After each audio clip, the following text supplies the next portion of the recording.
இந்த வரப்போகிற பிரளய அமளியிலிருந்து நம்மளை காப்பாற்றிக்கிறதுக்கு நமக்கு ஒரே ஒரு வழிதான் இருக்குது.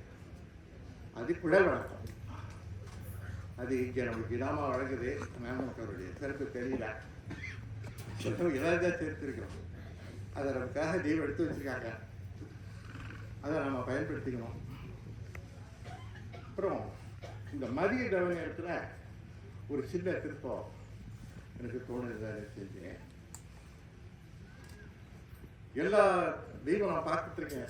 அது நேரம் வந்தோடனே தன்னாற்றில் தனித்திருந்து தவம் செய்வோரை சாமங்கள் கழியும் முன்னே சடக்கின போய் அவர் வந்து தவநேரம் ஆயிடுச்சு அப்படின்னு சொன்ன தெய்வம் வந்து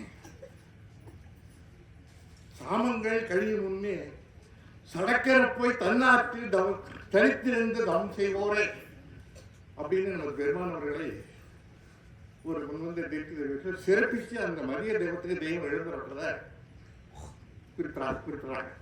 அப்போ அது எவ்வளோ முக்கியமான ஒரு அதை பற்றி அது நேர கால சரியானதை சரி பண்ணியிருக்கோம். மதியம் 11:45 உலகமணி அடிக்கப்படும். 12:15 மதிய தவம் நிறைவு பெறும். அவங்க தவத்தில் கன்னிராஜ் தவத்திலிருந்து பேரொரு புரிஞ்சுக்கிட்டு இருக்காங்க. இருந்தாலும் இந்த நேரத்தை நமக்கு சிறப்பாக ஒதுக்கியிருக்காங்க. அந்த நேரத்தில் நமக்கு எத்தனையோ ஆயிரத்துக்கு வேலைகள் நம்ம செய்கிற வேலை எல்லாமே அழிவேலை தானே. அதுவும் வேணும் நம்மளுக்கு. இப்போ அந்த நேரத்தில் நாம் கையேந்தி இந்த முடியலைனாலும் நாம் அங்கே வந்து நான் பார்க்குறேன் அமர்ந்து தமிழ்மொழி நேரம் வரைக்கும் அப்படின்னு கேட்குறாங்க. இது எவ்வளோ பெரிய வரப்பிரசாதம். ஆகவே அந்த மதிய தவ சிறப்பில் அதை வந்து யாருமே இது வரைக்கும் அந்த மதிய நேரத்தை வந்து இது மாதிரி கடைசியில் அவங்க வரவங்க அவங்களுக்காக அந்த நேரம் ஒதுக்கப்பட்டிருக்க அந்த நேரத்தில் நாம் ஏற்படாது. எல்லா முன்னிருந்த மனிதர்கள் எல்லாமே இந்த மதிய நேரத்தை ஒரு தெய்வத்துக்காக தவம் செய்யறதுக்காக ஒதுக்கப்பட்டிருக்கிறது. இது எவ்வளோ முக்கியமானது.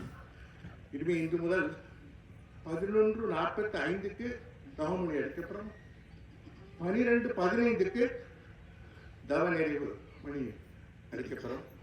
இங்கே பேரொரு புரிஞ்சுக்கிட்டு இருக்காங்க. நம்ம கையேந்தி வாங்கிக்கணும்ல. அதனால நாமளும் முடிஞ்ச வரைக்கும் தவத்தில் நம்ம உலக இது வேலை எப்போ ஓய போகுது. நம்ம வேலைகள்லாம் கொஞ்சம் முடிஞ்ச வரைக்கும் அந்த நேரத்தில் அமைதி காத்து தெய்வத்தினுடைய இங்கே வர முடியாதாலும் அது சன்னிதானத்தாங்க எல்லாம் ஆபரத்துக்கு தெய்வத்தினுடைய பேரோடு நாங்கள் எல்லாத்துக்கும் சொல்லிக்கிறேன். பேரோடு நாம் பெறுவோம் என்று உங்களை கேட்கிறேன். நமஸ்காரம்.